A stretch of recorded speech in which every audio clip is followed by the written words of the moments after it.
Hello my dear students, welcome to Teran sir classes. और आज आपके लिए लेकर आए क्लास 10th की बुक फर्स्ट फ्लाइज का chapter number 1 the letter to God. In fact a letter to God by G.L. Fuentes. और इसके कुछ इंपॉर्टेंट मल्टीपल चॉइस क्वेश्चंस आपके साथ डिस्कस करूंगा। तो look at the very first question here. आपको बताना है where was Lencho's house located.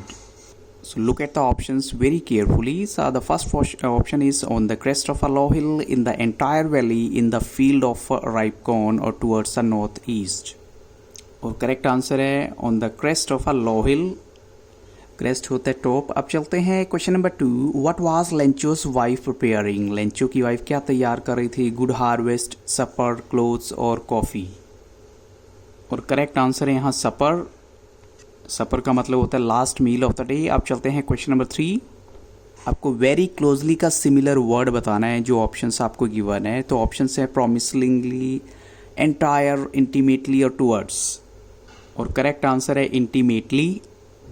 अब आपको बताना है क्रेस्ट का मतलब क्या होता है। ऑप्शंस आपके सामने हैं surface of the hill, centre of the hill, bottom of the हिल और टॉप ऑफ द हिल। और करेक्ट आंसर है top of the hill. Question number 5 में आपको बताना है what could be seen approaching in the north east. North east से क्या नजर आ रहा था इनकी तरफ आते हुए। Fresh air, huge mountains of clouds, big drops of rain, herd of stray animals. और करेक्ट आंसर है ह्यूज माउंटेन्स ऑफ क्लाउड्स।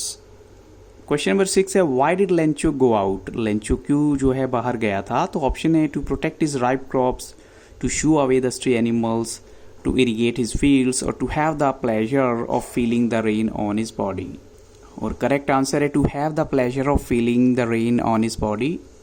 आपको फोरकास्टेड का सिमिलर वर्ड बताना है। ऑप्शंस आपके सामने हैं प्रिडिक्टेड, डॉटेड, अप्रोच्ड और सीन। और करेक्ट आंसर है प्रिडिक्टेड। क्वेश्चन नंबर 8 में आपको बताना है what do you mean by huge mountains of clouds. Huge mountains of cloud का मतलब क्या होता है। तो ऑप्शंस हैं clouds promising heavy rains, very high clouds, very dark clouds, clouds making hilly patterns. और करेक्ट आंसर है clouds promising heavy rains. Who knew his fields intimately. Intimately होता है वेरी क्लोजली। अपने खेतों को कौन जानता था अच्छे से। लेंचो, लेंचो की वाइफ, लेंचो का एल्डर सन और लेंचो के यंगर सन। और करेक्ट आंसर है लेंचो। आप चलते हैं question number 10। What happened to the rain suddenly. So answer में देखिए ऑप्शंस हैं it stopped, it turn into acid rain, it changed into hailstones, it started raining more heavily. Correct answer है यहाँ पर ऑप्शन सी। अब आपको बताना है what did hailstones resemble. Hailstones किससे मिलते जुलते थे। तो ऑप्शंस हैं silver coins, ice creams, flowers, snow peaks.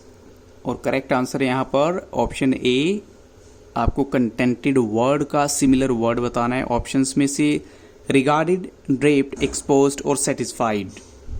तो करेक्ट ऑप्शन है यहाँ पर ऑप्शन डी। क्वेश्चन नंबर 13 में आपको बताना है what does the word exposing mean. Exposing का मतलब आपको बताना है। तो ऑप्शन है hiding, coming out in open, preventing और इन्फ्लुएंसिंग। और करेक्ट आंसर है यहाँ पर ऑप्शन बी। क्वेश्चन नंबर 14 में देखिए what happen to the crops when the storm passed. Crops को क्या हुआ जब स्टॉर्म जो है पास होके चला जाता है, निकल जाता है, यानी स्टॉर्म के जाने के बाद।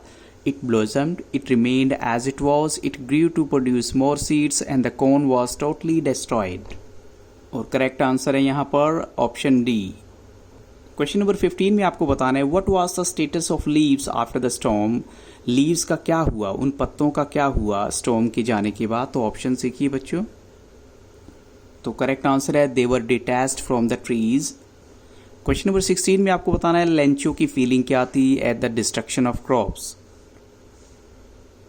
और करेक्ट आंसर है ही वॉज वेरी सैड। अब इस क्वेश्चन में आपको बताना है डिस्ट्रॉयड वर्ड का ऑपोजिट क्या होगा। ऑप्शन है रिस्टोर्ड, लॉस्ट, ग्रोन और पास्ट। तो करेक्ट आंसर है यहाँ पर रेस्टोर्ड। अब चलते हैं question number 18। What was Lencho's only hope. Lencho की केवल अकेली एक उम्मीद थी और वो क्या थी। तो ऑप्शन है the help of the government, the help of God, his families only support, flourishing of his another crop. और करेक्ट आंसर है यहाँ ऑप्शन बी। क्वेश्चन नंबर 19 में आपको बताना है what kind of person the post master was. Post master किस तरह का पर्सन था, कैसा इंसान था वो। तो ऑप्शंस हैं आपके सामने एक cunning fellow, a shrewd fellow, a lazy person and amiable fellow. और करेक्ट आंसर है ऑप्शन डी यहाँ पर। आपको बताना है रेजोल्यूशन का मतलब क्या होता है, इस वर्ड का मतलब बताइए। अटैचमेंट, सिंपथी, डिटर्मिनेशन और काइंडनेस। तो करेक्ट आंसर है यहाँ पर डिटर्मिनेशन। अब आपको बंच ऑफ क्रूक्स का मतलब बताना है, तो ऑप्शन है a group of powerful people, a group of businessman, a group of bankrupt people और a group of dishonest people. और करेक्ट आंसर है a group of dishonest people. तो बच्चों इन्हीं क्वेश्चंस के साथ इस वीडियो को यहाँ स्टॉप करूँगा। So thank you really very much for watching Taran sir classes. अगर आप मेरी video for the first time देख रहे हैं तो आपको इतना कहना चाहूँगा कि आप प्लेलिस्ट में जरूर जाइएगा, वहाँ पर आपके लिए एसएसटी का भी कुछ मटेरियल है और इंग्लिश की ऑलरेडी समरी में दे चुका हूँ आपको, इंग्लिश और हिंदी दोनों लैंग्वेज में। So have very nice day.